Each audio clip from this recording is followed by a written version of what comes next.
Thank you. Welcome to a really fun episode of Good Thinking. This is a really fun one. And Kirsten's new glasses. Yes. Which apparently we just discovered she has. Because when I came back, they were waiting for me here. Oh, who are they by? They're the same ones that I have, Elisa Johnson. Oh, your favorite.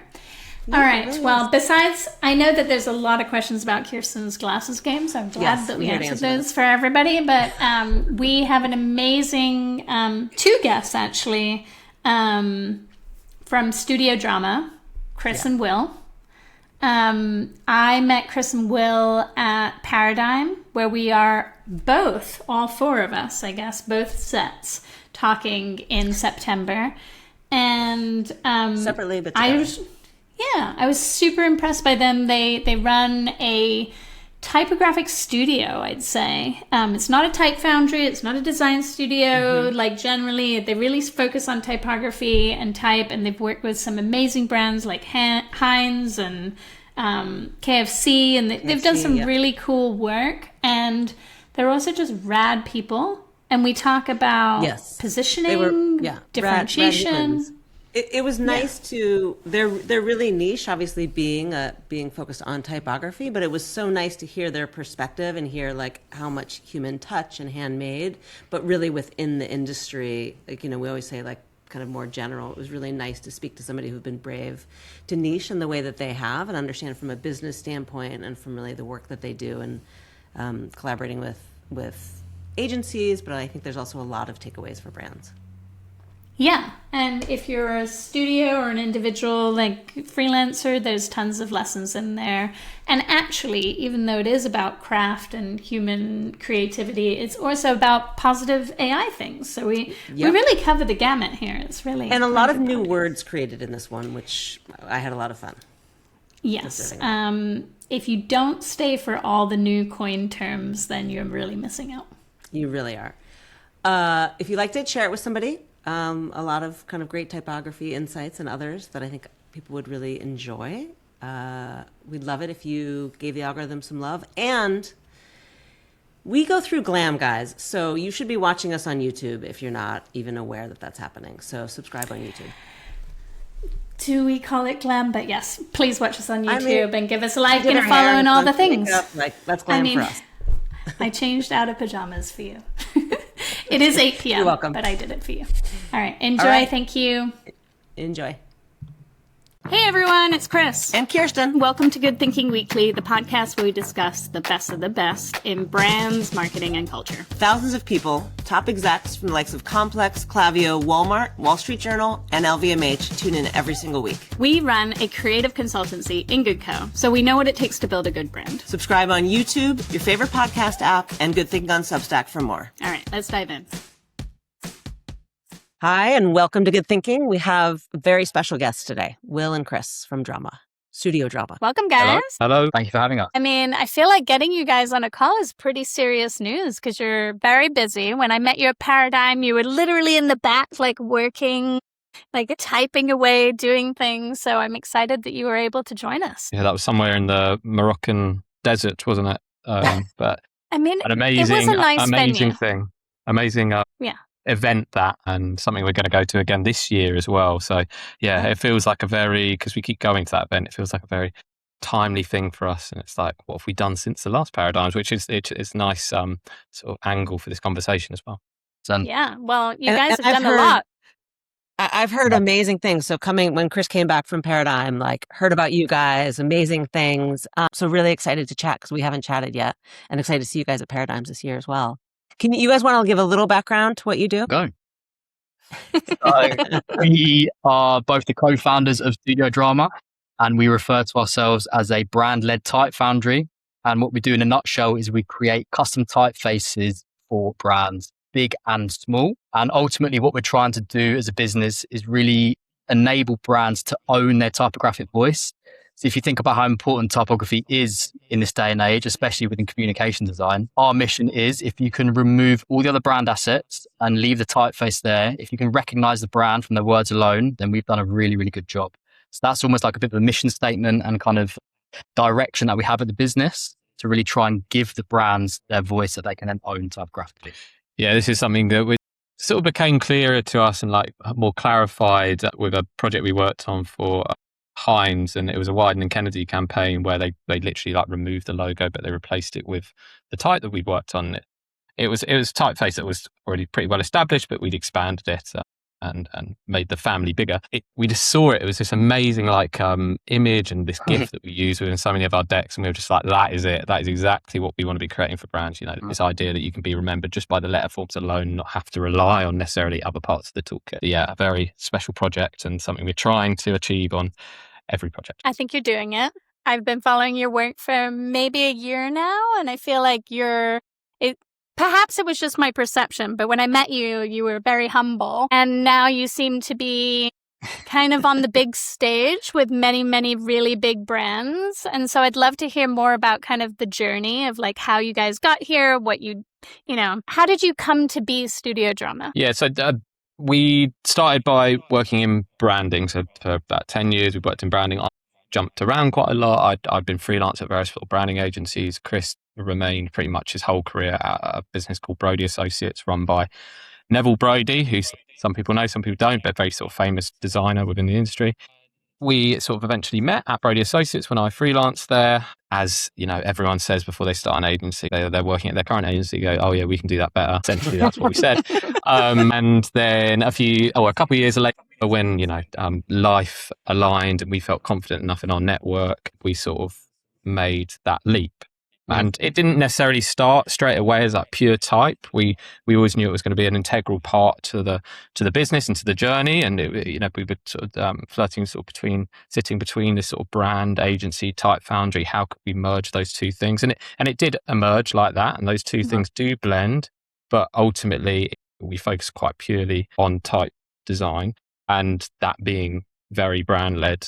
I suppose the difference between, say, when we last saw you and I suppose the last few years, we've managed to form lots of amazing agency partnerships, which I suppose gives us a bit of a shortcut, right? It gives us a shortcut to these incredible brands because, businesses that are a bit more established than us, it helps sort of, as I suppose, shortcut to those amazing things and then be seen working on those incredible brands. It was something that we were very used to, obviously, within our careers, but that wasn't necessarily under, the business that we'd create. Yeah, and I think having that kind of brand fluency from our kind of past experience has really helped form the business that we now have created.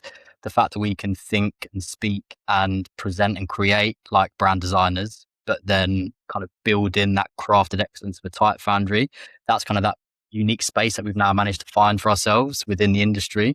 And I don't think that would have happened unless we kind of went through that journey together within brand and then came out the other side, focusing a lot more on custom typeface design.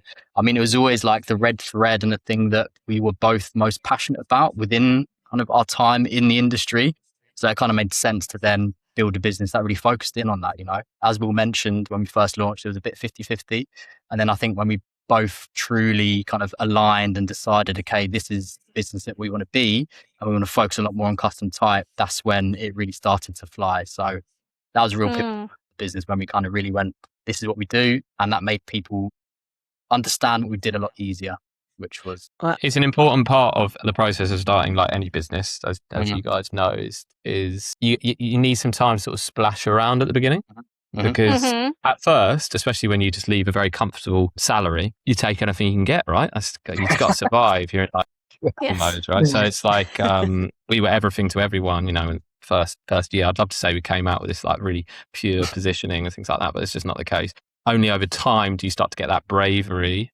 And it was bravery in the end, I don't know, a year and a half in or whatever it may be, where we were like, nah, do you know what? These projects are so much better. We need to start saying no to other things and yes to these things and really pushing that. And it was a massive inflection point. And I suppose it's helped us elevate us and helped us get those clients that you're talking of, Chris, that we are now getting. Then I think, it's just getting that clarity. I think if people can understand who you are and what you do, then they're going to really want to work with you much easier, we believe. So that was a real kind of, as Paul mentioned, that inflection point of business.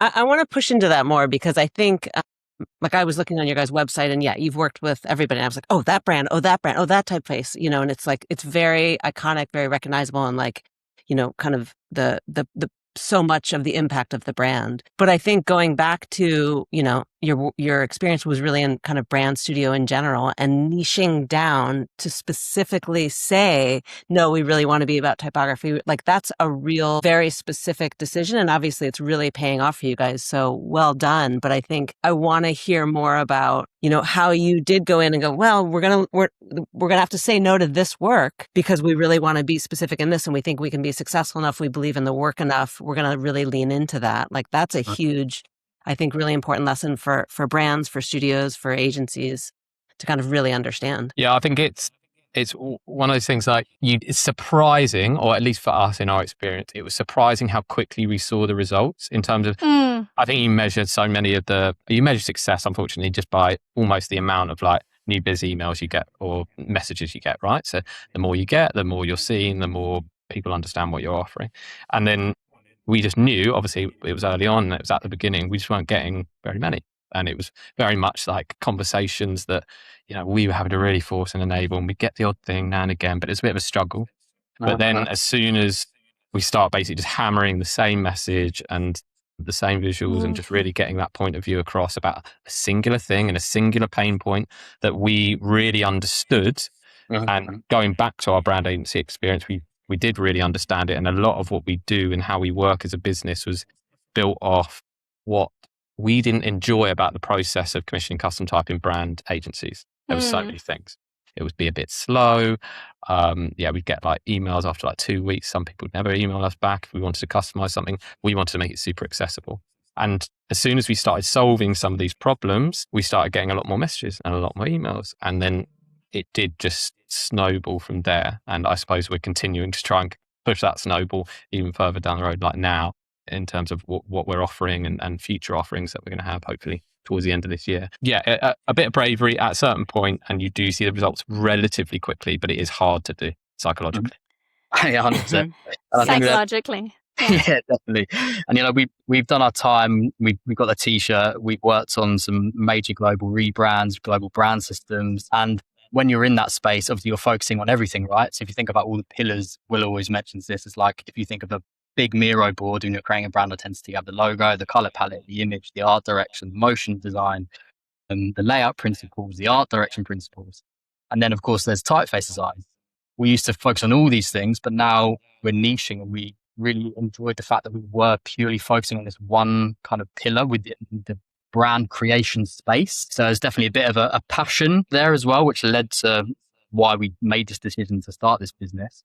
And I think also the kind of problem solving aspect to typeface design, but then not only the typeface design craft, but the problem solving, I guess, or challenges of trying to embed a brand's values or brand details into the letter forms. There's something so unique about that. And I think that really was one of the kind of core reasons why we wanted to really pursue it more seriously, I think. That's interesting. Yeah. I want to get more into the pain points, because that feels like something that I think it's smart. And we do have a lot of people who, they're agency people who are listening, or a lot of freelancers. Like we have a lot of CMOs. So hopefully you get a lot of new business from this, but you're welcome. But I think identifying, working with people and actually knowing how to work with people is such an undervalued thing that people don't really spend a lot of time talking about. I feel like people are like, oh yeah, you guys are really nice. Like when we are talking to people, they're like, yeah, what we hear from you most is that you're really nice. And we're like, yeah, that shouldn't be that unusual, but apparently it is. Tell us more about what those pain points are, because I think it would be interesting to hear from a brand side, this is why it sucks, and this is how we could do it better. But also from an agency perspective, thinking through making someone's life easier is actually a really valuable exercise, not just being good at what you do. That really is. Yeah. I suppose those pain points are, you can look at them in two different ways. So you can look at the end client's pain points, and you can look at the agency pain points. They're sort of similar, but then sometimes a bit different. I suppose a lot of the time our collaborations, about sort of 60% of our collaborations go via an agency, because normally a client's not told they need a new typeface, let alone a new custom typeface until they get into a branding process, right? And the first one, which I sort of touched on before, was sort of the ability to even contact us and the accessibility to us. We tend to sort of dock into people's Slacks, into Teams, whatever it may be, and just become almost like an extension of your team, so that we can jump on that brand identity and just give a quick opinion or draw a few letters just to help you sell in that thing. it's not, we're not distant. We want to be involved. Another element we love to get involved with is just the strategic aspect of it as well. Coming from the world of brand, we understand how important that foundation is. So we can then instill that into the letter forms. We can sell that in better, because ultimately everyone's just selling into someone, right? The agency's selling into the client selling into their boss, etc. So they need strategy to sort of base that in. And I suppose a myth that we try to bust regularly is that typeface takes 2 years and costs £2 million or $2 million. And that's, again, not the case. It can be done at the speed of branding. Branding is, shrinking every day in terms of timelines, but type can keep up with that. It doesn't have to be this separate process that takes like 10 times as long. It's just a luxury I don't feel anyone can afford in any industry right now. And then I suppose on the client side are some of those things, but a lot of the time ends up coming out of licensing issues. So not understanding the license they've bought into.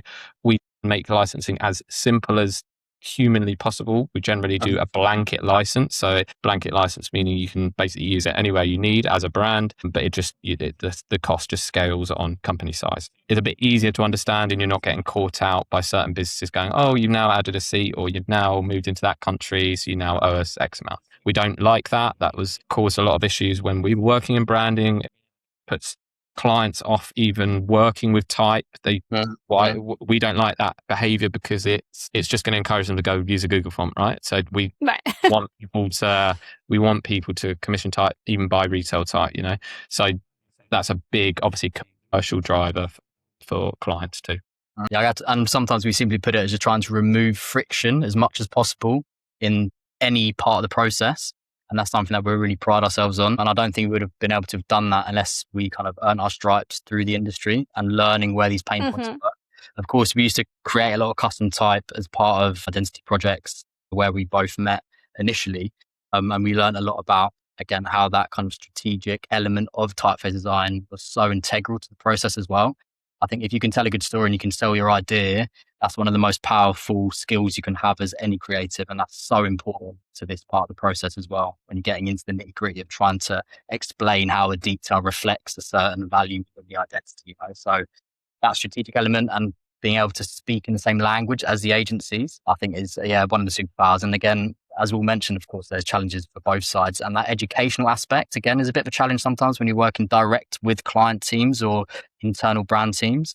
So that's something is actually we quite enjoy. So really helping, even though it might be a bit of a pain point, people not having a good understanding of typeface design, I think we also see that as a big positive, as we can then, as I mentioned, kind of include the education aspect into the process as well, which is amazing. We love it. And then clients end up using really technical terms by the end, and they feel like they've learned something as well through the process, which is super cool. I love that. Yes. So it feels like typography of a brand is almost like more important than ever. I think maybe it's coming from kind of the blanding that we saw coming out of tech.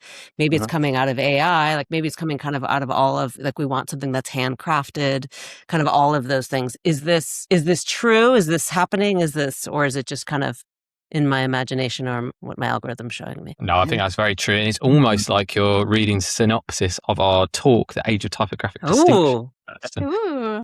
But very much plays along that timeline. It's always intrinsically tied to branding, right? Yeah. But I suppose touching on the point of the early mid-2000s, whatever you want to call it, of blanding, just SANS everywhere, right? SANS. The SANS-DEMIC. The SANS-DEMIC, we called it in our talk. SANS-DEMIC, I love that. Yeah. That's Perfect. amazing. So yes, that is a massive factor, and we still feel the effects of that thing today. I needed to work on small screens, etc., etc. Made sense, but it doesn't mean that your sort of headline typeface for your brand needed to fit into that all the time. And so now learning that, and we're seeing like the result of that definitely, even in the last sort of 5 years, and the sort of rise of, going back to sort of more traditional serifs and other sort of more distinctive display typefaces, and then having a usable sans body underneath. But Chris is currently constructing our talk, so he can maybe speak a little bit more to this trend, I suppose. No, yeah, we're constructing a new talk for Paradigms this year, actually, which we'll be talking on the big stage. What? So Yes.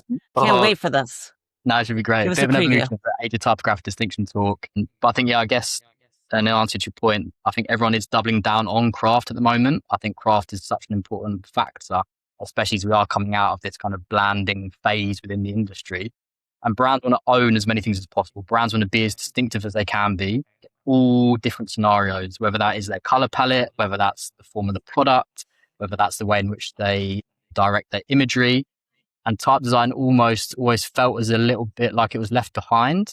But now that's definitely, as you've seen, I think that's really almost, there's a bit of a spotlight on type at the minute. I think people are really realizing the power of type and the power of how you can communicate your brand through letter forms.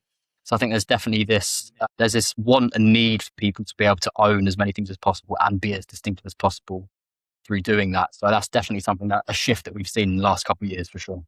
Yeah, and just on that point, there's often, cause we're at the beginning of brand projects quite a lot. So when we get involved, we tend to sort of see sort of brand project briefs and things like that. And quite often, which we love, is custom is getting requested from the off in actual briefings for brand projects, which we think is really cool. So, they're seeing all the benefits of those things.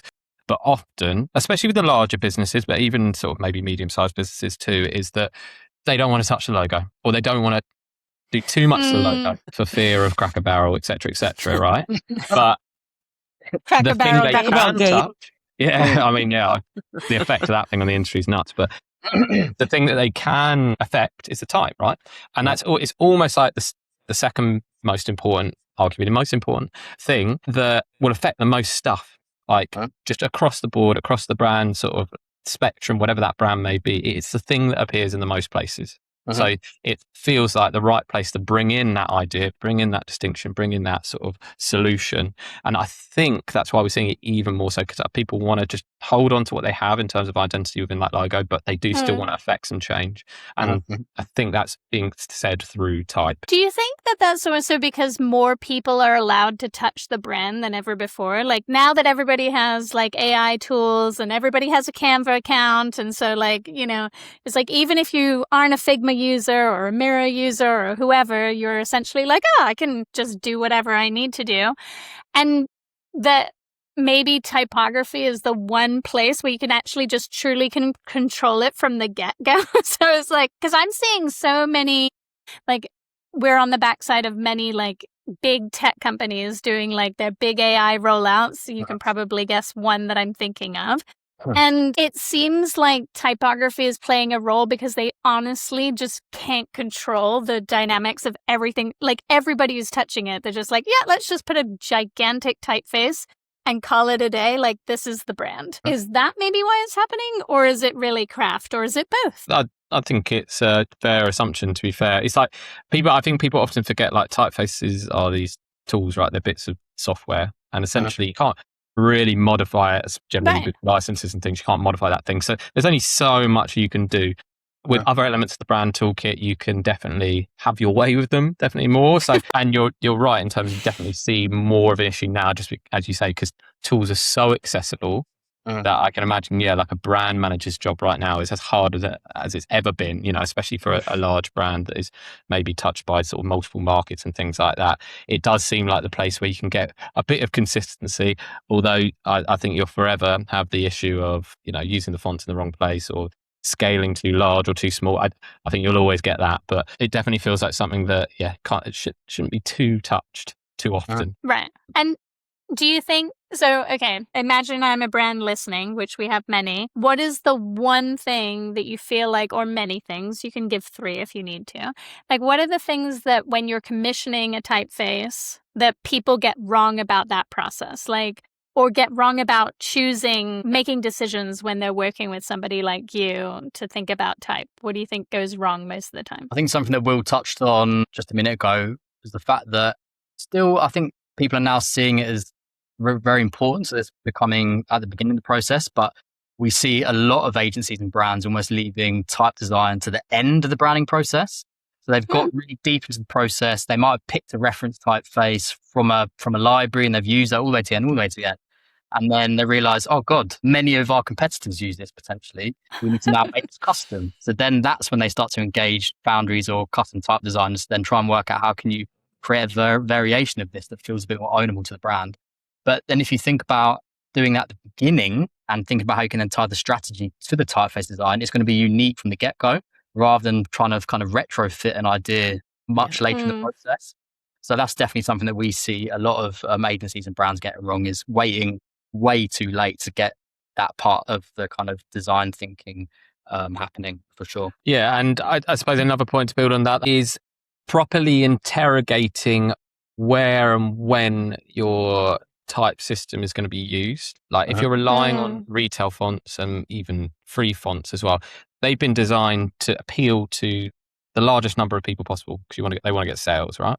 They've not been designed for you, your system, etc. That is number one benefit of custom type, beyond just the distinctive element and being recognized, let's say, how it can be fitted perfectly to your system. Like taking Mozilla as an example, was quite a large typeface family that we created, but there's a very special sort of treatment we did to the typeface, which is called UniWidth or duplexing, which essentially meant that when we go from light to bold, the whole text line doesn't shift. Chris is much better at explaining to this. He'll explain it better than me. No, it's sounding good so far. But it basically means that you lock the proportions of the letter form, which means, if you flex from a light to a bold, there'll never be any text reflow. Usually when you wait to handy. It gets I'm wild. actually into this. This is very useful.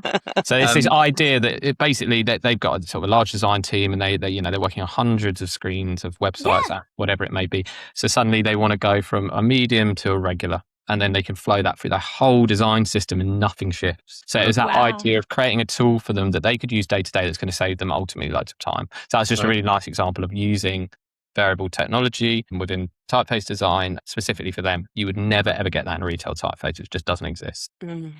One of many things that you can achieve through the custom lens. Wow, you guys are really unlocking it. This is amazing. What brands need a custom typeface? Or is it like, if you can do it, every brand should have a custom typeface? I think so. We always say this, no matter how big or small the brand, I think if you're able to create an asset that is distinctive and memorable, then why would you do it, So they spend a lot of time crafting their logos, as I mentioned, their color palettes and all these other things. And then they might end up using a typeface that, as I mentioned, many of their competitors are using. So then how are you truly going to stand out? So we always kind of bang the drum of owning as many things as you can and kind of owning words in which you speak. I think such a powerful kind of set as part of your kind of identity toolkit, for sure. Yeah, I think if you want to acquire customers and ultimately be remembered, which is, the vast majority of B2C businesses at least, custom's going to be the way to go. The amount of times I've sat on the overground, which is the tube network here, I sit and I look at advertisements above, like you get them, sort of every day. And every ad, it's like 60-70% of that is type. And then this tiny little thing in the corner is the logo that they probably fretted over so much, right? And obviously we need a logo, it's in it, identify it's important, but so much that is taken up by type. And I know exactly when I look at it, I'll be like, that's a Google font, these two have the same font, that's not custom, or that's custom, or that's not memorable. And I just look at them all the time and I just think, oh, you're wasting your money on ad spend there, because it's like people are literally glancing at this thing for a second and you've got an opportunity to be remembered there. Of course, there's loads of things that they can remember from a brand toolkit and a way a brand behaves, but that is just a major one that ultimately a lot of people just miss out on or don't even consider. Right. Such a differentiator, but oftentimes probably like the forgotten stepchild. But I feel like, again, people are becoming aware of it. 100%. Is there any brand that you want to call out that you think like really needs it the most? Because I can think of a bunch of AI companies off the top of my head that could use some help. Anyone you want to pitch? Yeah, well, AI companies sound good. I think the last time I checked, Tesla uses like some mad generic font, which I was really shocked at. Yeah, especially if you think about the way in which they go about creating their products and how unique they are and how distinctive they are. Why would they not think about having that same lens and all the other assets that they have as part of the brand? So that's definitely. But tech is rife with essentially using all the same fonts that ultimately look the same. They might be different and they're called different names, but they are ultimately all the same. Yeah, we have a page in this talk, spoiler, where we set six or eight of the largest tech brands in the world, and we set all their headlines in typefaces, and then we ask the audience, can you name which brand you see on? Love and that. no one can. It all looks completely the same. Flick to the next page and then we pull the logos in and everyone's like, oh, bloody hell. everyone's just speaking in the same typographic voice. Yeah. You know? So that's quite a nice little visual way in which we can kind of prove the power of custom type as well. And in some of those cases, they're custom type, but they're just they've commissioned something that's entirely unmemorable. Right. Yeah. It's like some tiny fraction of a detail that changes. Exactly. All right. Besides the work and we should talk a little bit about the work that you've done in particular, but like besides the work that you've done, what brand is doing it so well that you're envious? Besides the work that we've done, I always give an example that we have here in the UK. I know what he's going to say. Yeah, because I say it every time, but it's really good. It's Nando's. So I don't know if you know Nando's. It's like a chicken Nando's. shop I mean, brand, they're opening in New York now, so I mean, they're about there to you go. be. So Americans will be able to experience Yes, the famous great Nando's. institution we have. But do you know what? It's been around. I think that they've had a custom typeface for a long time, since 2010 or something like that. So like one of the earliest custom typefaces. It's beautiful, sort of hand painted, that then got sort of digitized headline typeface. But honestly, you could look at one letter and you know it's Nando's. It's like, it's so instantaneous. It's obviously very similar to the wordmark, but it's so powerful, that connection. I suppose it's a very UK-centric thing, but yeah, good to hear it's in America. That's a very good example of just, one is very distinctive, it's hand-painted, which is cool. But two, they just very consistent with it everywhere, and I can see it literally around a corner and a bit of that letter, and I know it's a Nando's, so it's just very powerful. Very, very true. Yeah, I mean, I think with a brand like Nando's too, though, it's very... No, it's huge. I mean, I know it's not huge globally, but like it's huge in the UK. Like every city you go to, like every town you go to, there's a Nando's, and and I'm sure that they have like boots on the ground in every market. Like it's like Birmingham City Marketer is like, you know, like Birmingham Girl is there, and then London Girl is there, and you know, like everybody is doing it themselves. Like, and presumably, like they're probably rolling out like big infrastructure too, but I think it speaks to the fact that if you do this well, you can actually make it easier for your teams who have to figure out how to deal with brand who aren't often designers. Mm-hmm. So it's really interesting. All right, Chris, what's your one? You're giving me time to think now. That's tricky.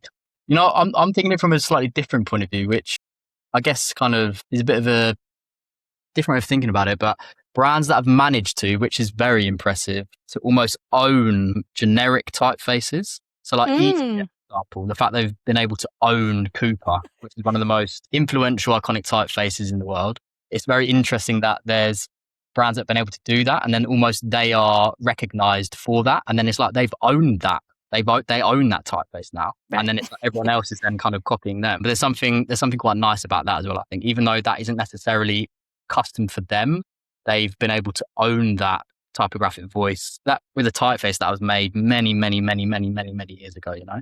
And there's a couple of other good examples of that as well. And I think that it's in Dunkin's, another one which uses Frankfurter. Am I right, Chris? Yeah, I think or a version of Frankfurter. And then Nike as well with like a condensed black Futura. So examples of using type very consistently for a long time, which is a big part of it, whether it's custom or not. I suppose with custom, you'd have a lot more security, right? And a lot less chance for confusion with other brands that may use that thing. But yeah, great examples of consistent use that drive recognizability ultimately. Right. So those are great examples. So thinking about what makes kind of a typeface great: consistency, differentiation. What else? I think it's not always the right thing to do, but I think if you can tie it to your word mark or your logo in some form, so there's varying degrees of that, right? So you can quite literally have what is essentially like a logo font. So like Heinz, as an example, is very similar to a logo font. The text that sits within the logo is very similar to the headline typeface. Or you can be slightly influenced by it and become a bit more recognizable over time. Not as much of an instance of recognizing the two things together, but you still get it. And then there's like just completely different, distinctive in its own right, nothing to do with the word mark, but you recognize it for maybe a strategic or sort of brand-led reason. So yeah, those are like the three ways in that you'd say into custom type. Yeah, I'd say actually in answer, another project that we think of branding well is Amazon. Yeah, very good. It was created by a type foundry called NANDO'S Foundry. And yeah, that is exactly what we'll mention, that kind of logo font approach where you craft kind of the word mark or the logo type and then you expand the character out from there. So again, you have that familiarity of seeing that logo every single day within your life, and then you see a typeface set in the same style, you then get that instant association. So having that brand DNA is definitely something that I think might be that kind of number 3 as part of. Sure. And okay, of your work, we'll give yourselves a bit of a shout out now. Like, what's the project? Each of you can have one. What's the project that you feel like has kind of delivered best on this, right? Like on the distinctiveness, like on the differentiation, maybe on the relationship to the logo, like all of the things. Yeah, I think maybe recency bias for this, but the KFC custom typeface and wordmark that we worked on in partnership with JKR, a great example of, I suppose, one, a really good working relationship that we have with JKR, which I think really helps, and a lot of trust there, but also bringing that sort of redrawing that wordmark, letting that influence the type and vice versa. So doing those two things at the same time really benefit one another. So that, previously KFC had a wordmark and then they had a sort of condensed font that ultimately didn't really connect too much. Now the system entirely connects. So the wordmark can literally sit in line with the typeface, really usable in that sense. And it is quite a decent size family. So it can be used at sort of various different sizes, and ultimately brings in the sort of the vernacular sort of chicken shop culture that you see with these sort of flared sans serifs that you see across chicken shops entirely, and KFC sort of really owning that. So that is a lovely story, great big project, and something we're super proud to see out in the world now. How long did that take? Just out of curiosity. That's always a bit of a tricky question, because we can almost really only go as quick or slow as the brand identity process. Right. And if you've got the different stakeholders involved, obviously that then slows up the process, for example. I mean, from pure type design creation, I think it's a few months. It wasn't a long time. Okay. I think they worked on it for nearly a year, I believe. The brand project, we were involved only started at some point and finished at a certain point, and you have to wait for approvals and things like that, as you can imagine, sort of big sort of chain to go up to. Right. But it wasn't 4 years. No. It was not. Months, not years. That's Always months, not years. Yeah. Months, not years. KFC, that was definitely something that I was going to mention. So Will's now taken that one.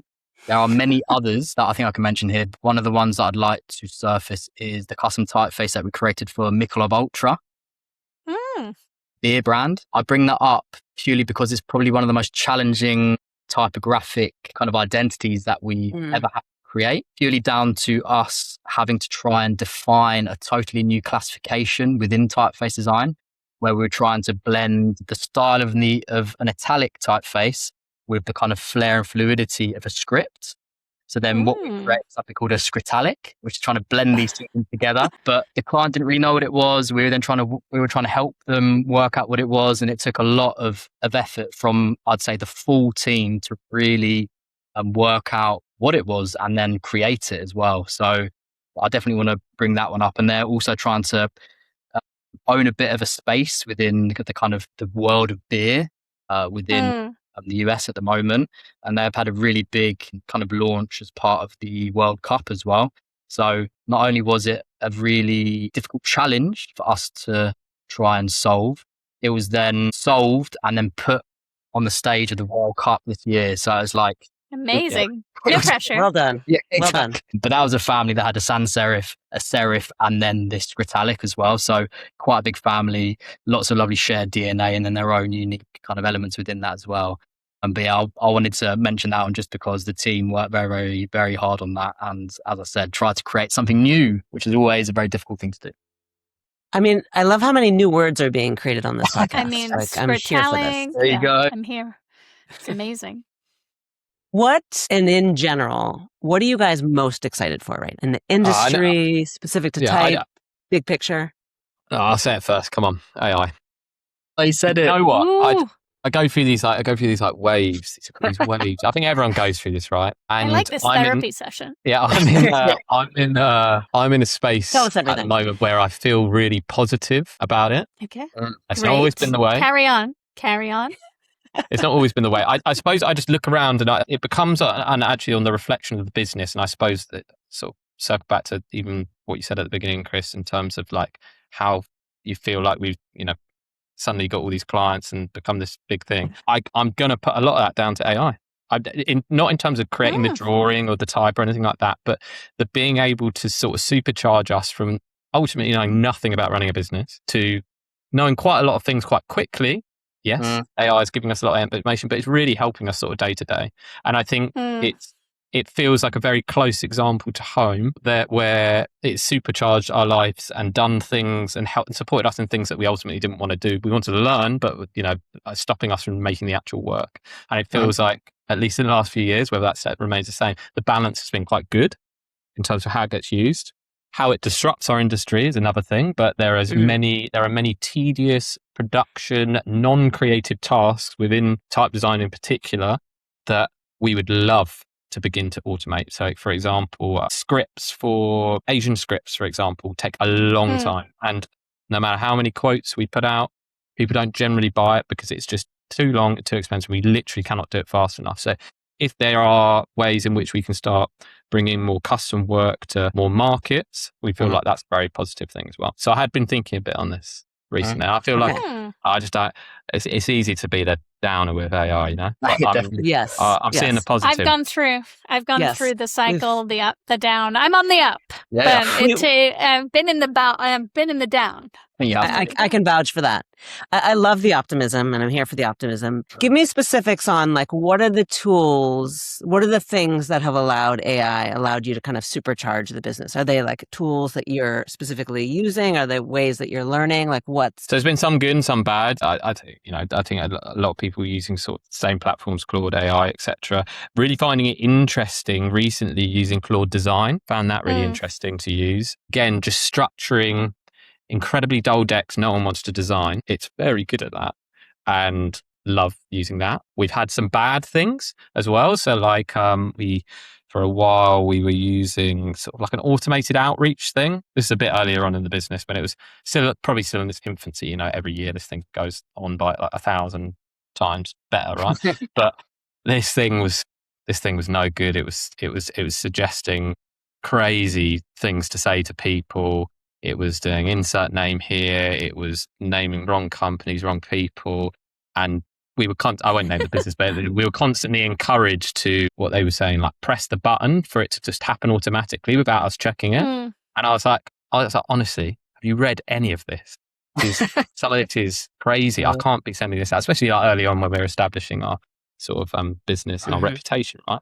But it was figuring itself out. I'm sure it's a lot better these days. I mean, I get a lot of garbage that I can just tell is instantly been automated to me in my email inbox every day. But yeah, I suppose those are some ones that come to mind. But yeah, just Claude and ChatGPT in terms of just day-to-day learning of business and just sense checking things that are not of our experience, because we both came from design world and we were designers. We weren't project managers. We weren't finance people. We weren't business people, so it's been very helpful in that sense. But yeah, just filling in the gaps from a knowledge point of view as well. It's really grateful. Of course, you need to sense check what you're then being given as part of that process. That's definitely really helped as well. It hasn't, as Will mentioned, it hasn't really started to affect the actual craft and design of creating a typeface.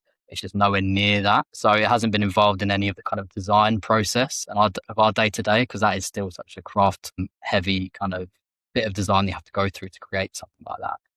Maybe in the short term, it will start to affect things. But right now, it's just creating kind of more generosity. And with that, then becomes an even bigger platform for craft, right? So it's kind of, right now, it's helping create more custom type because everyone's starting to do the same. But let's see what happens in the next couple of years. And circling back on that SANS-DEMIC, yeah. So this is what we talked about a bit in the talk. So that SANS-DEMIC. So AI is ultimately feeding off that SANS-DEMIC, yeah. So all it knows is generic SANS. Ultimately, the AI tools that come out and are going to create type, some of the things that we create every day, it will be really good at generic SANS, but we ultimately don't really have any interest in making generic SANS. It's just not our bag. We want to create different things, and there's just not as much out there for the machines to learn off that are genuinely distinctive. Yeah, and actually part of what we talk about, how the fact there has always been a relationship between human and machine, even if we go back to Gutenberg Press, for example, and the dawn of being able to reproduce type for communication. And then if you look at that in the modern day, now we have kind of human and then AI as well, So there's always been that relationship, which is why I think we're always thinking about it in a positive way. You can't have one without the other. You always have to have those two things. So with that in mind, hopefully, it will be a positive future, not a negative one. No? I think so. I like that. Yes. Okay. I have one last question before we get into kind of the quick fire questions. Is if you were we get a lot of people reaching out to us who are kind of young designers. It's like tough out there, you know, job wise, for some. Like, what's the best piece of advice that you have for a designer or somebody who's starting out their own business? Like, we often say, like, simple advice, like, the fact that there's two of us makes this vastly more enjoyable. Like, if you're just on your own and you're toiling through and you're trying to figure it out and there's no one to talk to, it's very lonely. And just having two of us to go through that, I think it doesn't just make you 2x, it makes you 10x, like, immediately. Is there any advice like that, or even related to type specifically, that you would say, this is my, 3 cents if you're going to do this on your own or are doing it on your own? I agree on that 2-person point, by the way. I always say this to Chris all the time, like, one person can have a bad day and then the other person can pick it up the good day. So it's like, when you have a bad day, if you're on your own, that's it. Like, the whole business or the whole of you is having a bad day. So it's a really important thing, but not always, they can't always be done, but it's, we definitely agree with that point. Chris, do you have anything? I think I always come back to this, and when I think about that question, is like passion, and whether that's passion, having passion within or about the idea, having passion about and caring about the details, or being passionate about the decision you've made, so then you can then share that with other people and then hopefully kind of start conversations. I think being passionate about that thing, I think, is so important. I think if people can see the passion from you, I feel like they'll then buy into you as well, So there's definitely something around that. I think that I'd probably answer the question with the word passion there, for sure. Great. Yeah, definitely. Because then we would, as employers, we would buy into that passion, because ultimately we're sort of selling the passion to our clients, right? So if they are showing that behavior, it feels like that they'd be a better fit. I love anyone that just basically, I'm not like inviting people to harass me, but I always like end up getting the people in that email me way more times, like just by virtue of my life and it's just consistency of messaging, not too annoying, but annoying enough. Yeah, that is like a big yes from me. I see like I don't know, whether it's like an entrepreneurial sort of spark to someone that's just not giving up. Which I think is really hard as well. I remember when I first came out of uni, and this was early 2013, 2012, and that was like the most depressing 6 to 12 months of my life. I hated it. It was relentless, having to send out emails, all that stuff, no one ever responding. So I do appreciate how difficult it can be sometimes, but just got to keep your head up and keep going. Well, we almost had to do that again, really. When we launched Your Drama, we had to go back to those days, knocking on doors, sending messages, getting ignored. And I think just having that and just being persistent with that, I think, is so important as well. Like, not giving up, I think. Just keep on going, keep turning up every single day. I think that's such a powerful thing as well. Just keep turning up, you keep working at it. Eventually something will come, whether that's creating a project or starting to think about launching a business, showing up, being at the events. There's so many different things that I could just keep going. I think maybe a list of like 100, which is that showing up is so important. Go to the event.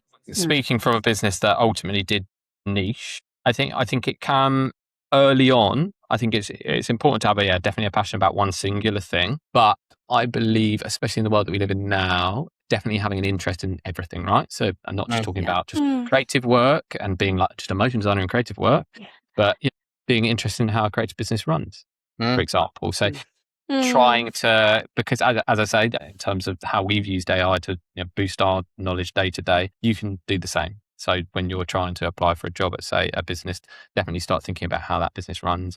What are all the creative roles within it? Definitely have your personality and your say in terms of what you like to do, but be intrigued in those other elements that make a business tick, creative business. And have things outside your jobs that you're passionate about as well. It doesn't just have to be the design work. It can be something totally different as well. And I think, showing an interest in other things, I think is always going to come across well.